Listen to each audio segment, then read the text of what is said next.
नमस्कार दोस्तों, फिर से हम आपका स्वागत करते हैं अपने हिंदी प्रभात चैनल पे, जो कि हमारा चैनल यूट्यूब पे। आप लोग जो है कि आज सी टेट का पेपर देकर आए हैं, और सी टेट में दो पेपर थे, जो कि मॉर्निंग शिफ्ट में भी हुआ, इवनिंग शिफ्ट में भी हुआ है। प्राइमरी और अपर प्राइमरी पेपर हुआ है, जिसमें हम आपको मैथ का आंसर की दे रहे हैं, और बहुत ही शॉर्ट वीडियो होगा। आप तुरंत आंसर की अपना मिला के कंफर्म कर सकते हैं कि आपने एग्जाम में कितना क्वेश्चन सही किया है। और आते हैं इसके जवाब पे। चलिए, फर्स्ट क्वेश्चन था हम लोग का, एक सेमी गुणे एक सेमी वाले 48 छोटे वर्गों को कितने प्रकार से व्यवस्थित किया जा सकता है कि पारमाणविक क्षेत्रफल जो है कि 48 सेमी स्क्वायर होगा। इसका राइट आंसर होगा 5, लेकिन बट यहाँ पे जो दिया गया है वो इसको रेक्टेंगल के अनुसार देना चाहिए, लेकिन इसका करेक्ट आंसर होगा थर्ड वाला ऑप्शन 5 होगा। चलिए नेक्स्ट क्वेश्चन।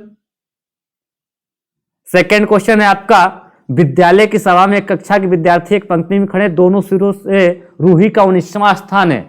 19 लोग इधर से खड़े हैं, 19 उधर से।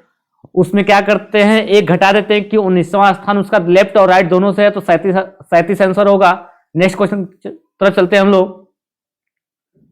33 नंबर क्वेश्चन है, अस्मिता विद्यालय की गोष्ठी में 8:30 AM से 15 मिनट पहले पहुंची। वह अपने सहकर्मी से आधा घंटा पहले पहुंची, जो कि गोष्ठी के लिए 40 मिनट देरी से पहुंचा।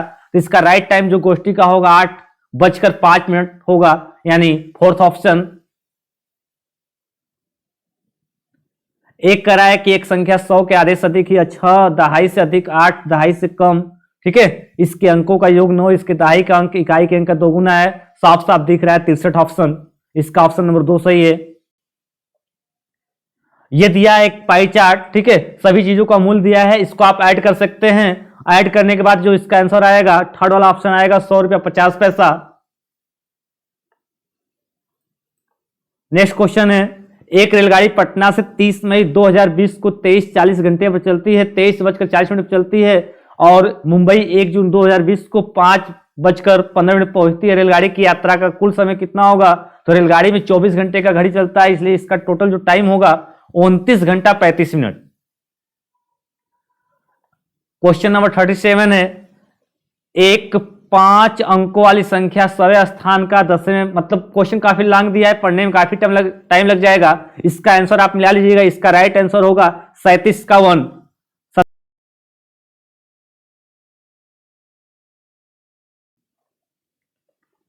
एकदम यह करेक्ट आंसर जा रहा है, आप लोग एकदम मिलाइए, इसमें कोई डाउट नहीं है, एकदम आंसर राइट है। मे भी हो सकता है कि कभी हम 99% की आशा करके चलते हैं कि आंसर हमने करेक्ट दिया है, 99% की आशा करते हैं आंसर सही है, 1% की उम्मीद है कि ऐसे भी कुछ क्वेश्चन की मिस्टेक हो गए हों, बट सभी क्वेश्चन आंसर सही दिया जा रहा है। क्योंकि अब आपका आयोग क्या आंसर देता है, हम लोग तो एकदम अपने हिसाब से सही आंसर दिए हैं। चलिए 38 का क्वेश्चन है कि 17,863 पाने के लिए 8,088 8808 के योग में से क्या घटाना होगा? तो आंसर होगा 7,041, थर्ड ऑप्शन। 16 लीटर वाली धारता एक बाल्टी पूर्ण से पानी से भरी हुई है। इसको जो है कि मापना है, और मापने का जो मग हो कितनी बार 50 बार में पूरा नापा जा रहा है। मग की धारता क्या होगी? 320 लीटर, ऑप्शन नंबर 4 होगा। एक टैक्सी जो है कि किराया वाला बात आ गया यहाँ पे, इसको आप सॉल्व करेंगे। सॉल्व हम आपको एक बार पूरा कराएंगे, बट खाली आंसर बता रहे हैं। इसका जो आंसर होगा 15 किलोमीटर होगा, थर्ड वाला ऑप्शन होगा इसका। 41 का ऑप्शन होगा आपका, पूछा था मारिया और जो है कि शहनाज वाले में, तो इसमें सभी का अंक क्या है? बराबर है, फोर्थ ऑप्शन सही होगा। 42 का है जो है कि ये शिक्षण का है क्वेश्चन, गणित के शिक्षण अधिगम संदर्भ में निम्नलिखित से कौन सी प्रक्रिया वांछनीय है, मतलब नहीं है। तो यह आपका होगा संकल्पनाओं की अंतर्दर्शी समझ को प्रोत्साहित करना, ऑप्शन नंबर 2 सही होगा इसका। गणित के कक्षा में कक्ष अध्यापक निम्नलिखित में से कुछ प्रस्तुत किए जो कि दिया गया है। तो देखिए, जिसका आंसर आप एकदम राइट दे सकते हैं वह क्या होता है? क्लोज आंसर होता है, बंद आंसर होता है। और जिसका आंसर कई हो सकते हैं वह आपके ओपन होते हैं। तो यहाँ आयत वाली बात किया तो वो तो बंद आंसर हो गया, जो कि इसके हिसाब से ऑप्शन नंबर 4 मिल रहा है। ए एवं सी बंद सिरे वाले हैं, और बी व डी मुक्त सिरे वाले हैं। नेक्स्ट क्वेश्चन की तरफ चलते हैं। इसका ऑप्शन होगा आपका छात्रों के गलत उत्तरों के पूरे हल देना, इसमें जो है कि संभावना न्यूनतम हो जाएगी। नेक्स्ट क्वेश्चन, रोहित ने अनुभव किया कि वर्ग एक समचतुर्भुज और एक आयत दोनों है, ठीक है, स्क्वायर था, वो कह रहा है रोम्बस और रेक्टेंगल दोनों है। वह वैन हिल के मानस चिंतन के कौन से चरण स्तर पे है? तो इसका है कि वह पहचान नहीं पा रहा है, उनको विश्लेषण नहीं कर पा रहा है, अलग अलग नहीं कर पा रहा है, इसलिए स्तर 1 का होगा।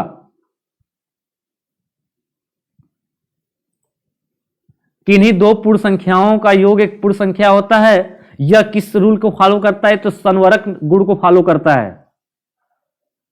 गणित के शिक्षण अधिगम के विषय में निम्नलिखित में से कौन सा कथन सत्य है?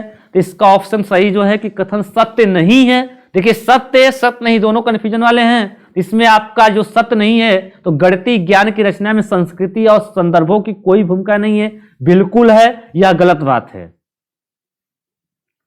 48 का होगा, 48 को जब ऑप्शन जाएंगे तो ए और डी होगा, मतलब संख्याओं की अंतर्दर्शी समझ को प्रोत्साहित किया जाना चाहिए, ठीक है, और संख्याओं में अनुक्रम असंगति को प्रोत्साहित करना चाहिए।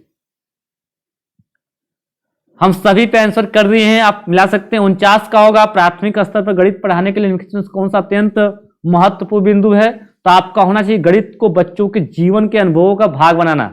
नेक्स्ट क्वेश्चन, लिखित क्रियाकलापों में से किसे विद्यार्थियों की त्रिविम विवेचन द्विक स्थान, द्विक स्थान दो स्थानों के बारे में पता चल जाता है। द्विक स्थान मतलब जो आप घर में टाइल्स लगाते हैं, चौपड़ आकृतियों को पहचानना। थर्ड वाला ऑप्शन सही होगा। बच्चों को भिन्न संकल्प, देखिए ये अब जो है कि काफी टाइम से हम लोग नहीं जानते हैं, फॉरेन में जो है कि चलता है किज जीनियर छड़ चलती है, जिसके माध्यम से हम लोग फ्रैक्शन पढ़ाते हैं। गणित की प्रकृति के विषय में निम्नलिखित में से कौन सा कथन सत्य नहीं है? तो गणितीय विज्ञान की संरचना में तर्क कौशल महत्वपूर्ण है, और या तो प्राथमिक स्तर पर गणित प्रत्यक्ष और कल्पना की आवश्यकता नहीं है। इसमें थोड़ा सा कंफ्यूजन, बट इसके अनुसार ऑप्शन फर्स्ट सही होना चाहिए। निम्नलिखित कथनों में से किसमें संख्या 3 का प्रयोग क्रम सूचक में है? मतलब तीनों का पता चलना चाहिए, मतलब इमारत की बिल्डिंग, ठीक है, मैं इस इमारत की तीसरी मंजिल पे रहता हूं, पहला ऑप्शन। शुद्ध कथन को पहचानना है, तो कह रहा है कि किसी भी आकृति का आकार उसके परिमाप का निर्धारण कर, बिल्कुल जी, जो उसकी आकृति होगी उसी के अनुसार उसका परिमाप होता है। गणितीय पाठ्यक्रम के संबंध में शुद्ध कथन को पहचानिए, तो यहां पे होगा क्षेत्रफल मापन की संकल्पना का परिचय केवल उच्च प्राथमिक स्तर पर ही देना चाहिए, न कि लोअर में। चलिए नेक्स्ट क्वेश्चन, ऑप्शन नंबर 4 सही था। प्राथमिक स्तर पर त्रिभुजों की अवधारणा का परिचय देने के संबंध में, हाँ, बच्चों के जो है सामने जितने भी त्रिभुज हैं उनको दिखाइए और अन्य आकृतियों से दूर रखिए। ऑप्शन थर्ड, एक विभाजन के प्रश्न में भाजक भागफल का 5 गुना शेषफल का 2 गुना, यदि शेषफल 5 तो संख्या आपकी 25 होगी। Option third. 5 क्रमागत संख्याओं का योग 20 से प्रथम 3 क्रमागत संख्याओं का योग क्या होगा? 9। एक वर्ग के रूप में तार 144 सेमी स्क्वायर का क्षेत्रफल घेरती है। यदि इसी तार को एक आयत के रूप में मोड़ा जाए जिसकी लंबाई 16 सेमी, तो क्षेत्रफल इसका कितना हो जाएगा? 128 सेमी स्क्वायर, जो कि रेक्टेंगल बनेगा।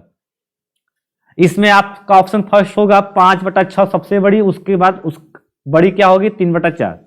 चलिए, ये था आपका आंसर की, जो कि यह सी टेट के पेपर फर्स्ट का मैथ था, ठीक है। और हमारे नेक्स्ट वीडियो में आपको सी टेट का पेपर 2 भी मिलेगा, बिल्कुल आप आंसर की मिला सकते हैं घर बैठे हुए।